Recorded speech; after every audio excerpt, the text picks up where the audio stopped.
विचार से विश्वास तक शिक्षा का नया अध्याय। स्वागत है आपका दामोदर यूनिवर्सिटी में।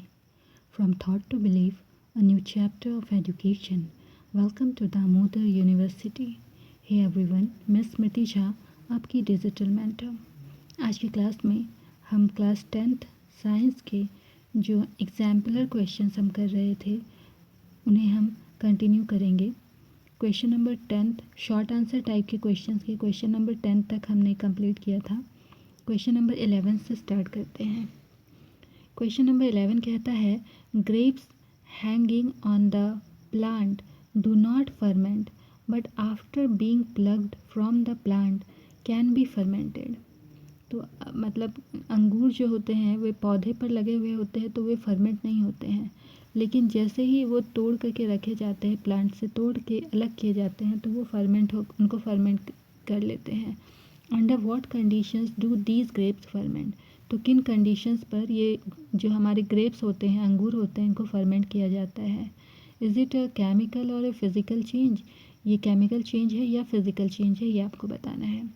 The answer is when the grapes are attached to the plants they are still considered as living। जब ग्रेप्स प्लांट के साथ में अटैच्ड होते हैं तो वो लिविंग की तरह कंसिडर्ड माने जाते हैं। They have their immune system intact due to which they can not undergo fermentation. तो उनका अपना इम्यून सिस्टम होता है और इस वजह से उनमें फर्मेंटेशन नहीं होता है। After the grapes are plucked, microbes are made to attack them in the absence of air to form alcohol। जैसे ही ग्रेप्स को आप तोड़ लेते हो तो उस केस में क्या होता है, जो माइक्रोब्स होते हैं वे उन पे अटैक करते हैं। मतलब उनको ना ऑक्सीजन, उनको एयर नहीं मिलता है, तो एयर के एब्सेंस में ये माइक्रोब्स उन पर अटैक करते हैं और अल्कोहल का फॉर्मेशन होता है। This process is called fermentation and it is a chemical process. तो ये प्रोसेस फर्मेंटेशन कहलाता है और फर्मेंटेशन एक केमिकल प्रोसेस है। क्वेश्चन नंबर 12 कहता है, which among the following are physical और केमिकल चेंजेस। इनमें से कौन सा फिजिकल और कौन सा केमिकल चेंज है, ये बताना है। फर्स्ट है इवापोरेशन ऑफ पेट्रोल। तो ये एक फिजिकल चेंज है, this is a physical change. Petrol just changes its state from the liquid form to gaseous form. यहाँ पर पेट्रोल बस लिक्विड से गैसियस फॉर्म में आ रहा है because of the presence of energy in the form of heat energy के form में वो हीट अब्जॉर्ब कर रहा है और इस वजह से वो एक स्टेट से दूसरे स्टेट में कन्वर्ट हुआ। A change of state is a reversible reaction and hence it is a physical change. और क्योंकि कोई भी वस्तु, कोई भी चीज़ अपना स्टेट चेंज करती है तो वो एक रिवर्सिबल रिएक्शन होता है और इसीलिए ये चेंज हमारा फिज़िकल चेंज है। नेक्स्ट है burning of liquid petroleum gas. तो ये कैसा होगा, केमिकल चेंज होगा, क्योंकि ये तो जल गया, फिर दोबारा वापस थोड़ी बन पाएगा। तो लिखता है it is a chemical change. Burning of liquefied petroleum gas releases energy and heat as its by product which can not be converted back into the original reactant. तो वही लिखा है कि जब एलपीजी को जलाते हैं तो हमारा हीट प्रोड्यूस होता है और उसके बाद हम दोबारा उसको चाहे भी तो एलपीजी में कन्वर्ट नहीं कर सकते हैं। The chemical composition of LPG has changed. क्योंकि यहाँ पर केमिकल कंपोजिशन उसका चेंज हो जाता है, hence it is a chemical reaction, इसीलिए ये एक केमिकल रिएक्शन है। क्वेश्चन नंबर डी कहता है कर्डिंग ऑफ मिल्क। अब दूध जो है, कर्डलिंग मतलब दूध जो है वो दही बन गया है, या फिर दूध हमारा वो जो ख़राब हो जाता है ना, फट जाता है, वैसा हो गया है, तो इसको हम कैसा चेंज कहेंगे। ये हमारा केमिकल चेंज होगा, क्योंकि वापस तो वो दूध में नहीं ना बदल पाएगा। तो आंसर क्या है, this is a chemical change. The process of curdling of milk takes place due to bacteria. तो यहाँ बैक्टीरिया के प्रेजेंस की वजह से ये प्रोसेस होता है, कर्डलिंग का प्रोसेस होता है। It is an irreversible reaction in which the composition of milk is changed and hence a chemical change. तो ये एक इरिवर्सिबल रिएक्शन है जहाँ पर हमारा जो मिल्क का जो कंपोजिशन होता है उसमें चेंज हो जाता है और वापस हम उसको रिवर्स नहीं कर सकते हैं, तो इसलिए ये हमारा एक केमिकल चेंज है। क्वेश्चन नंबर ई है sublimation of solid ammonium chloride. तो जब ये सब्लिमेशन प्रोसेस होगा तो ये कैसा है, तो ये हमारा एक फिज़िकल चेंज है। क्यों? Because energy in the form of heat has prompted solid ammonium chloride to evaporation. क्योंकि यहाँ पर एनर्जी जो है हमारा हीट के फॉर्म में रिलीज़ हो रहा है। On the reversing of temperature it goes back to its previous solid state. तो जैसे ही इसका टेम्परेचर फिर से रिड्यूस किया जाएगा तो वो अपना प्रीवियस सॉलिड स्टेट में आ जाएगा। Hence this is a physical change, इसीलिए इसे एक फिज़िकल चेंज कहा जाता है। A physical change in a substance does not change what the substance is. तो फिज़िकल चेंज में सब्सटेंस क्या होता है, क्या है, वो चेंज नहीं होगा, कंपोजिशन उसका चेंज नहीं होगा। इन a chemical change where there is a chemical reaction, a new substance is formed and energy is either given off or absorbed। तो जब केमिकल रिएक्शन होता है तो केमिकल रिएक्शन में नया सब्सटेंस बनता है और इस केस में एनर्जी या तो रिलीज़ होता है या फिर अब्सॉर्ब होता है। क्वेश्चन नंबर 13 कहता है during the reaction of some metals with dilute hydrochloric acid following observations were made. तो जब हमारा मेटल्स हमारा डाइल्यूट HCl के साथ हाइड्रोक्लोरिक एसिड के साथ में रिएक्ट करता है तो कुछ ऑब्जर्वेशंस हम फाइंड करते हैं। क्या है? पहला है silver metal does not show any change. Silver metal कोई भी चेंज नहीं शो करता है। क्यों? क्या होता है, क्यों होता है ऐसा? क्योंकि silver is less reactive than hydrogen. Silver hydrogen से कम रिएक्टिव है and hence can not displace hydrogen in a chemical reaction. इसी वजह से इस केमिकल रिएक्शन में वो सिल्वर हाइड्रोजन को डिस्प्लेस नहीं कर पाता है और इसलिए हमारा जो सिल्वर मेटल है does not show any change. Question number B है the temperature of the reaction mixture rises when aluminium is added. तो जैसे ही एल्यूमिनियम ऐड होता है तो मिक्सचर का टेम्परेचर इंक्रीज कर जाता है। ऐसा क्यों होता है? This is exothermic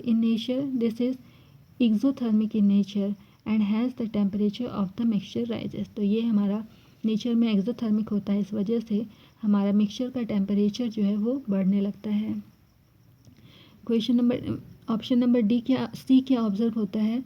the reaction of sodium metal is found to be highly explosive. तो ये हमारा सोडियम मेटल जो है ये हाईली एक्सप्लोजिव फाउंड में पाया जाता है। ऐसा क्यों? तो sodium is a highly reactive metal. Sodium एक हाईली रिएक्टिव मेटल है and combines with moisture to form hydrogen gas. और जैसे ही मॉइस्चर के संपर्क में आता है, मॉइस्चर के कांटेक्ट में आता है तो ये हाइड्रोजन गैस का फॉर्मेशन करता है। This reaction is highly exothermic and quick which leads the sodium catching fire. तो ये जो रिएक्शन है ये हाईली एक्सोथर्मिक रिएक्शन होता है जिस वजह से सोडियम में हमारा आग लग जाता है। नेक्स्ट है some bubbles of a gas are seen when lead is reacted with acid. तो लेड जब एसिड के साथ में रिएक्ट करता है तो कुछ गैस बबल्स दिखाई देते हैं। Explain these observations giving suitable reasons. तो कुछ एग्जाम्पल देना, रीज़न बताना है। The bubbles are observe due to the formation of hydrogen gas. तो हाइड्रोजन गैस का फॉर्मेशन होता है, इस वजह से वहाँ पर बबल आपको दिखलाई पड़ते हैं। The reaction gradually become slow due to the formation of coating of lead chloride on lead which prevents further reaction. तो यहाँ पर रिएक्शन जो होता है वो धीरे धीरे स्लो हो जाता है। क्यों होता है? Due to the formation of coating of lead chloride. तो लेड के ऊपर में लेड क्लोराइड का फॉर्मेशन हो जाता है, इसी वजह से हमारा रिएक्शन धीरे धीरे स्लो होने लगता है और इस वजह से फर्दर रिएक्शन भी नहीं हो पाता है। तो यही हमारा है लिखा हुआ और साथ में रिएक्शन भी है Pb प्लस HCl बना है PbCl2 plus H2। Question number 14 कहता है a substance X which is an oxide of a group 2 element. Substance X है जो कि ग्रुप 2 एलिमेंट का एक ऑक्साइड है। Is used in intensively in the cement industry. इसका यूज़ सीमेंट इंडस्ट्री में किया जाता है। This cement is present in bone also. तो ये जो एलिमेंट है इसका यूज़ बोन्स में भी होता है, ये हमारे बोन्स में भी प्रेजेंट है। On treatment with water it forms a solution which turns red litmus blue. तो वाटर के साथ में जब ये रिएक्ट करता है तो एक सॉल्यूशन जो बनता है वो हमारा रेड लिटमस को ब्लू में कन्वर्ट कर देता है। Identify x and also right the chemical reaction involve. तो ये एक्स क्या है ये आपको बताना है और इसमें कैसा रिएक्शन, कौन सा केमिकल रिएक्शन होगा वो बताना है।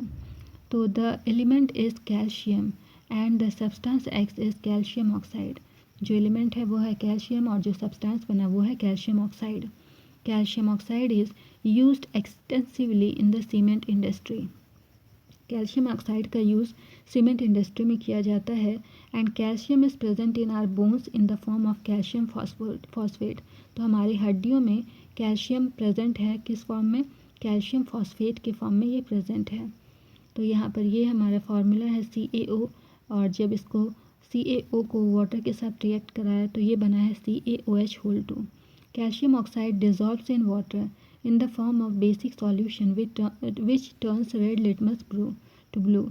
तो कैल्शियम ऑक्साइड पानी के साथ में डिज़ोल्व हो जाता है और बेसिक सॉल्यूशन फॉर्म करता है, जिस वजह से हमारा रेड लिटमस पेपर जो है वो ब्लू में कन्वर्ट हो जाता है।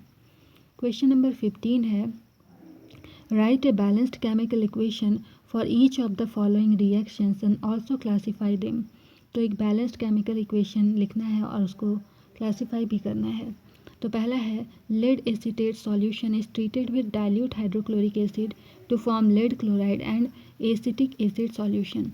तो ये हमारा लेड एसीटेट सॉल्यूशन PbCH3COO2 ये हमारा रिएक्ट किया है किसके साथ में, विथ डाइल्यूट हाइड्रोक्लोरिक एसिड। तो ये हमारा HCl और बनाया क्या है, तो PbCl2 यानी लेड क्लोराइड और साथ में एसिटिक एसिड सॉल्यूशन CH3COOH बनाया है। तो ये किस तरह का रिएक्शन है, ये एक डबल डिस्प्लेसमेंट रिएक्शन है। नेक्स्ट है, a piece of sodium metal is added to absolute ethanol to form sodium ethoxide and hydrogen gas. तो सोडियम मेटल को इथेनॉल के साथ में हम ऐड करते हैं। ये है sodium Na plus ethanol C2H5OH। जैसे ही ऐड किए तो हमारे पास में क्या बन रहा है, इथेनॉल के साथ में ऐड किए हैं तो बना हमारे पास में सोडियम इथॉक्साइड और हाइड्रोजन गैस। तो ये हमारा बना है सोडियम हाइड्रोक्साइड और सोडियम हाइड्रोक्साइड।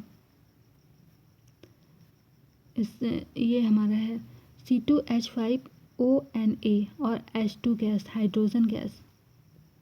सोडियम इथॉक्साइड है, ये सोडियम इथॉक्साइड है और हाइड्रोजन गैस। तो ये रिएक्शन हमारा डिस्प्लेसमेंट रिएक्शन है। Na प्लस C2H5OH प्रोडक्ट बना है C2H5ONA और H2। This displacement is displacement reaction.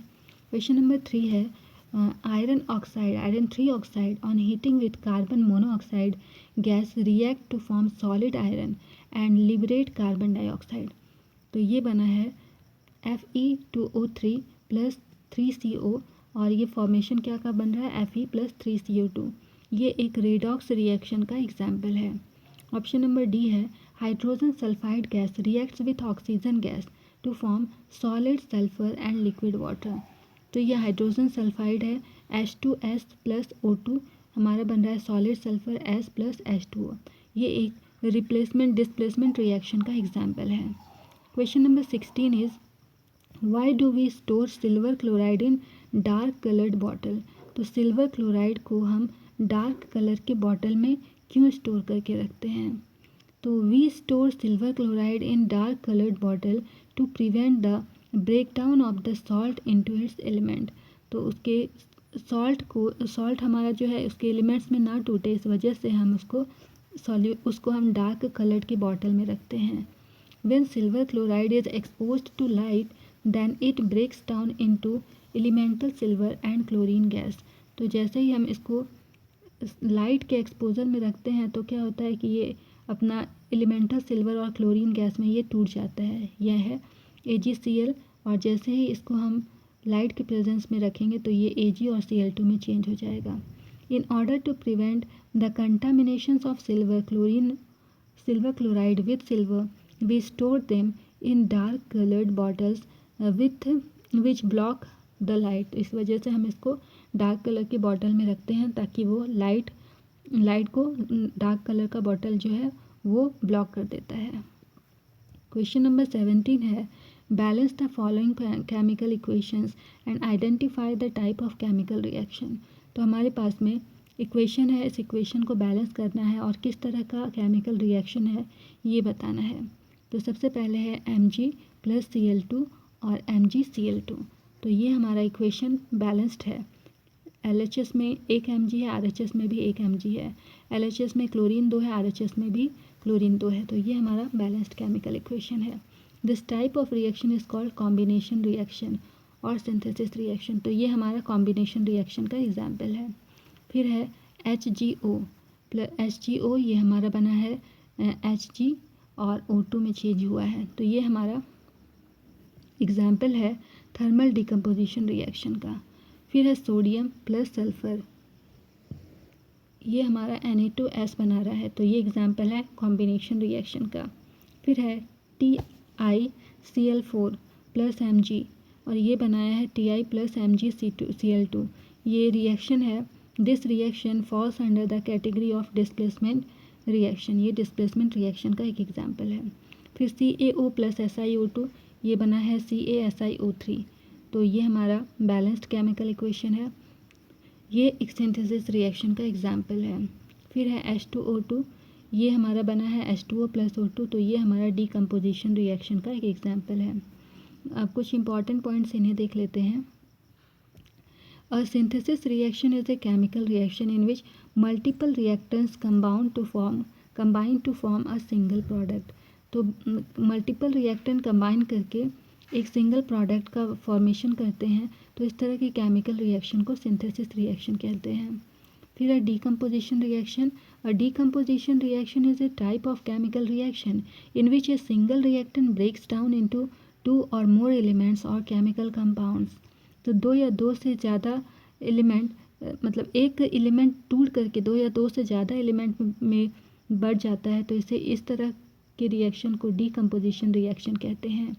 If this decomposition reaction is brought about by heat, then it is termed as thermal decomposition। और ऐसा reaction अगर heat के through होता है तो इसे हम थर्मल डिकम्पोजिशन कहते हैं। डिस्प्लेसमेंट रिएक्शन क्या होता है? Displacement reaction is a chemical reaction in which more reactive element displaces the less reactive element to form its compound. तो डिस्प्लेसमेंट रिएक्शन में क्या होता है, जो मोर रिएक्टिव एलिमेंट होता है वो लेस रिएक्टिव एलिमेंट को डिस्प्लेस करके उसकी जगह पर आ जाता है और इसलिए इस तरह का रिएक्शन डिस्प्लेसमेंट रिएक्शन कहलाता है। नाउ क्वेश्चन नंबर 18 कहता है a magnesium ribbon is burned in oxygen to give a white compound X accompanied by emission of light. तो मैग्नीशियम रिबन को जब बर्न किया जाता है तो वाइट कलर का कंपाउंड बनता है। If the burning ribbon is now placed in the atmosphere of nitrogen, अब बर्निंग रिबन को नाइट्रोजनस एटमॉस्फेयर में रखना है तो it continues to burn and form a Y compound. तो ये जलेगा और एक वाई कंपाउंड फॉर्म करेगा। तो right the chemical formula of X and Y। तो X और Y जो भी सब्सटेंस बन रहा है उसका केमिकल फार्मूला लिखना है। तो X क्या है? X is magnesium oxide. Magnesium को ऑक्सीजन के प्रेजेंस में हमने जलाया है तो सब्सटेंस क्या बना? मैग्नीशियम ऑक्साइड, जिसके लिए फार्मूला होता है MgO। और Y क्या बनेगा? तो Y को हमने नाइट्रोजन के प्रेजेंस में बनाया है तो ये बनेगा मैग्नीशियम नाइट्राइड, जिसका फार्मूला होता है Mg3N2। तो ये हमारा ऑप्शन क्वेश्चन नंबर 1 का आंसर हो गया। इसके बाद में बी नंबर क्या पूछता है? Right a balanced chemical equation when X is dissolved in water. तो जब X को वाटर में डिसॉल्व करेंगे तो क्या होगा? X हमारा क्या बना था? MgO और वाटर में डिसॉल्व हुआ तो वाटर H2O। तो ये बना है MgOH2 यानी मैग्नीशियम हाइड्रोक्साइड। अब क्वेश्चन नंबर 19 में आते हैं। क्वेश्चन नंबर 19 क्या कहता है? Zinc liberates hydrogen gas when reacted with dilute hydrochloric acid whereas copper does not, explain why। तो जिंक को हाइड्रोजन गैस के साथ रिएक्ट कराने पर ये डाइल्यूट HCl एसिड लिबरेट करता है। जब zinc liberate hydrogen gas, zinc है ना, हाइड्रोजन गैस लिबरेट करता है जबकि वो डाइल्यूट हाइड्रोक्लोरिक एसिड के साथ में रिएक्ट करता है। जबकि कॉपर ऐसा नहीं करता है। ऐसा क्यों? कॉपर के साथ ऐसा नहीं होता है, ऐसा क्यों होता है? तो आंसर है zinc reacts with hydrochloric acid to liberate hydrogen gas as it is more reactive. ऐसा इसलिए होता है क्योंकि ये ज़्यादा रिएक्टिव है, हाइड्रोजन के कंपैरिजन में जिंक ज़्यादा रिएक्टिव होता है। हैंस डिस्प्लेस इट, इस वजह से वो उसको डिस्प्लेस कर देता है। Copper is less reactive when compare to hydrogen and hence can not displace it. Copper less reactive होने की वजह से उसको डिस्प्लेस नहीं कर पाता है। The same can be understood by looking at the activity series of metals. The activity series of metals refers to the list of metals ranked in the decreasing order on their reactivity in order to displace hydrogen gas from water or acid solution. It helps us in preceding which metal will displace with metal in acidic solution. तो ये zinc lies above hydrogen whereas copper lies below hydrogen.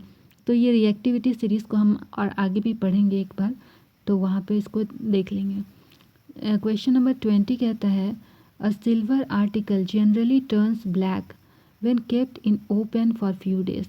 तो चांदी का सामान को कुछ समय के लिए अगर खुली हवा में आप छोड़ देंगे तो वो क्या होता है, काला कलर उस पर चढ़ जाता है, काला रंग आ जाता है। The article when rubbed with toothpaste again starts shining. और उसके बाद उसको अगर हम टूथपेस्ट के साथ में टूथपेस्ट उस पर रगड़ देते हैं तो वो उस पर चमक आ जाता है।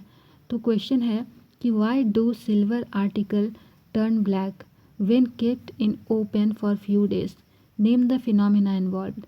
तो क्वेश्चन ये उठता है कि सिल्वर का, चांदी का जो सामान है वो काला क्यों हो जाता है, खुली हवा में उसको कुछ दिन के लिए छोड़ देंगे तो वो काला क्यों हो जाता है। तो इसका आंसर क्या होगा, when silver articles are kept in open, जब सिल्वर के, चांदी के सामान को खुले में हम लोग छोड़ देते हैं, then a layer of silver oxide is formed on the article due to the reaction of silver with the oxygen present in air. तो क्या होता है, सिल्वर जो, चांदी जो है, सिल्वर ऑक्सीजन के साथ में रिएक्ट करता है और सिल्वर ऑक्साइड का फॉर्मेशन हो जाता है। तो चांदी के सामान पर सिल्वर ऑक्साइड का एक लेयर चढ़ जाता है, जिस वजह से चांदी का सामान जो है वो काला हो जाता है, ऑक्सीजन की प्रेजेंस की वजह से वो काला पड़ जाता है। Silver oxide is black in colour, silver oxide का कलर जो होता है वो काला होता है। Finally after sufficient time it will form silver sulfide after coming in contact with oxygen and hydrogen sulfide present in the atmospheric air.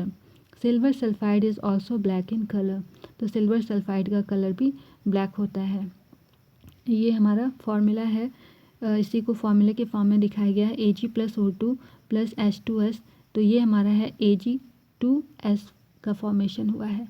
The process is termed as tarnishing of silver और corrosion. इस process का नाम है टैमिशिंग of silver कहा जाता है, या फिर इसको हम सिंपल भाषा में कोरोजन के नाम से जानते हैं। उसके बाद में क्या था कि टूथपेस्ट रगड़ने से ये साफ़ क्यों हो जाता है। तो as toothpaste consist of several abrasive substances like aluminium hydrogen, this layer of silver sulphide can be removed by rubbing the article with toothpaste. तो टूथपेस्ट में एल्यूमिनियम हाइड्रोक्साइड जैसा सब्सटेंसेस प्रेजेंट होता है, इस वजह से जब हम उसको सिल्वर के कांटेक्ट में लाते हैं तो उसको रब करते हैं तो आर्टिकल हमारा जो है उसमें शाइन आ जाता है। This reaction leaves the silver metal all shiny, और इस वजह से हमारा सिल्वर का मेटल शाइनी हो जाता है। This particular cleaning process can be improved by using hot water and sodium bicarbonate. तो इसको हम टूथपेस्ट के साथ में तो किए ही, लेकिन उसको अगर और साफ़ इसको करना है तो हम लोग क्या कर सकते हैं, गर्म पानी के साथ में उसको सोडियम बाइकार्बोनेट के साथ में उसको रब करके उसको साफ़ कर सकते हैं, आसानी से वो साफ़ हो जाएगा। अब ये हमारा क्वेश्चन नंबर 1 का आंसर हो गया। क्वेश्चन नंबर बी क्या कहता है, name the black substance formed and give the chemical formula.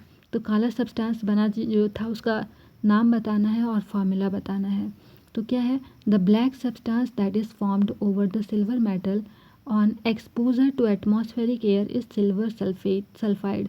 तो काला कलर का जो सब्सटेंस था उस सब्सटेंस का नाम है silver sulphide. The chemical formula of silver sulphide is Ag2S। तो सिल्वर सल्फाइड का केमिकल फार्मूला होता है Ag2S यानी सिल्वर सल्फाइड। तो मेरे प्यारे बच्चों, आज की क्लास को हम यहीं तक रखते हैं। यदि कोई भी डाउट हो तो हमारे DU के कमेंट सेक्शन में आप अपना सवाल ज़रूर पूछें। मैं हर एक लर्नर को रिप्लाई देने की कोशिश करूँगी। Okay then, keep learning, keep growing only at DU। मिलते हैं अगली क्लास में कुछ और क्वेश्चंस के साथ। Thank you for watching the video. Bye bye.